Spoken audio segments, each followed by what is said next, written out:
allons prier pour bénir la journée d'aujourd'hui. Seigneur, nous voulons déclarer que c'est une journée d'allégresse. Nous voulons déclarer que c'est une journée bénie. Ta parole nous dit que tout ce qui respire loue l'Éternel.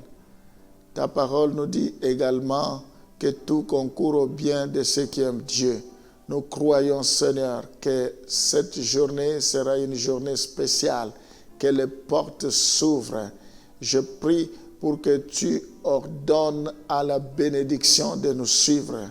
Je prie pour que tout ce que tu nous entreprendrons tout au long de la journée puisse réussir, puisse être couronné de succès. Sois béni à jamais, parce que tu es l'alpha et l'oméga. Ta parole nous dit, donne-nous aujourd'hui notre pain quotidien. À chaque jour suffit sa peine. Nous voulons qu'au courant de la journée d'aujourd'hui, que tu puisses nous combler de toute grâce excellente.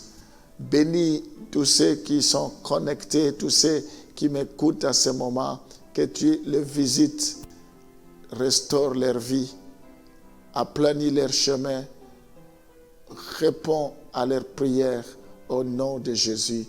Nous t'avons ainsi prié. Amen.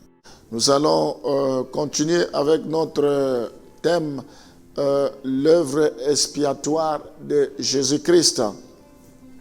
Nous voyons, je disais, que dans l'Ancien Testament, pour accomplir l'expiation, il fallait un autel sur lequel une victime était offerte pour que l'expiation puisse avoir lieu. Mais ici, dans le Nouveau Testament, c'est une autre approche, c'est une autre démarche.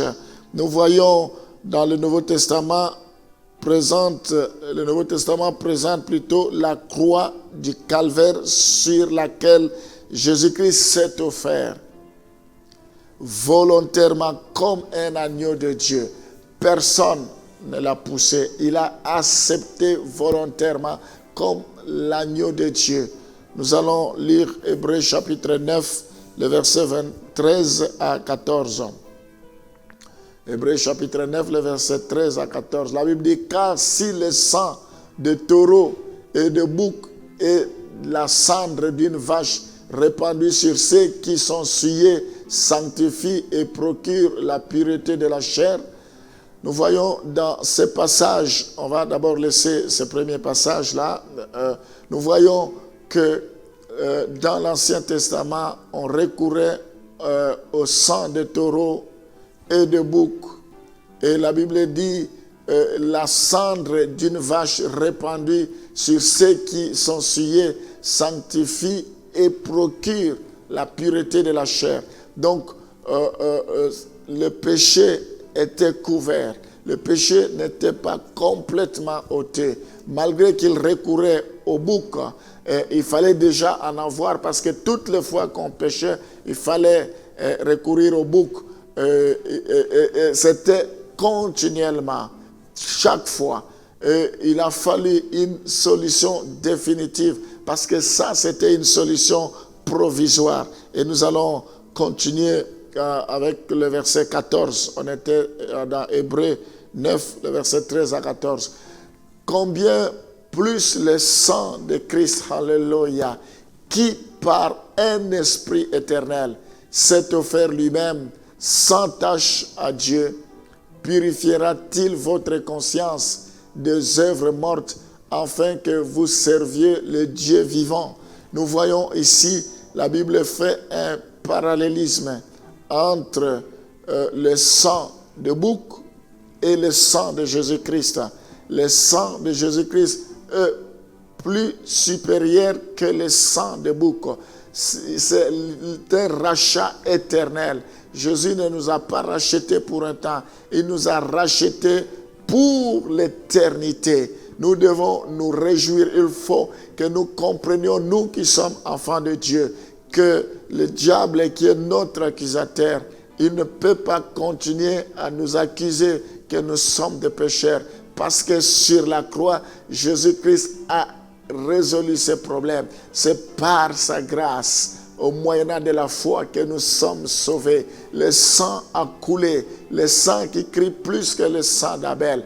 La Bible dit, lui-même s'est offert combien plus le sang de Christ, qui par un esprit éternel s'est offert lui-même sans tache à Dieu. Le sang de Jésus, c'était un sang sans tache. Purifiera-t-il votre conscience des œuvres mortes? Le sang de Jésus nous purifie des œuvres mortes. Nous purifie les œuvres mortes, c'est le péché, les œuvres de la chair, la convoitise des yeux, l'orgueil de vie.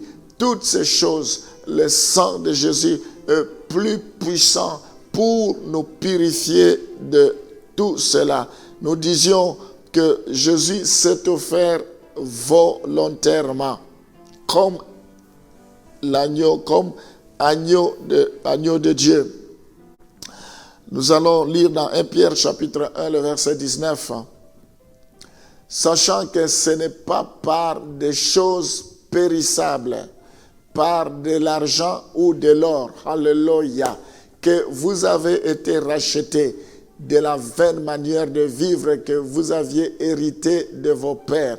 Nous devons savoir qu'il n'y a rien qui peut nous sauver. Ce n'est pas des choses, ce n'est pas par des choses périssables, des choses passagères. Ce n'est pas par des choses de ce monde que nous avons été sauvés. Ce n'est pas par l'argent. L'argent ne peut pas nous sauver. La Bible dit tout est vanité de vanité. La Bible dit à quoi sert-il à un homme de tout gagner mais il perd son âme. L'argent, nous en avons besoin pour notre épanouissement. Nous en avons besoin. L'argent doit être un serviteur, mais cela ne doit pas être un maître.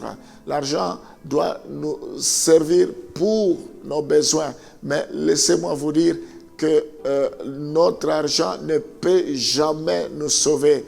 La Bible dit ce n'est pas par l'argent ou de l'or que vous avez été rachetés de la vaine manière.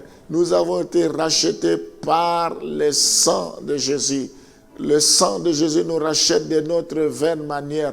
La Bible dit nous étions tous perdus comme des brebis errantes. Chacun suivait sa propre voie.